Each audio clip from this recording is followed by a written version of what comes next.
विहाड़ी के नवाही इलाका 31 WB बस्ती बेरियावाला से खबर शामिल करते हुए, जहां से हमारे ब्यूरो चीफ गुलाम ज़करिया साहू बस्ती बेरियावाला चक 31 WB में 48 घंटे से बिजली गायब है, जिसकी वजह से घरों का निज़ाम दरहम बरहम है।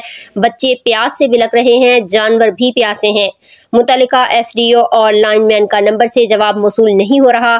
जिंदगी का निज़ाम मफलूज होकर रह गया है। मकामी अफराद सरापा एहतजाज हैं।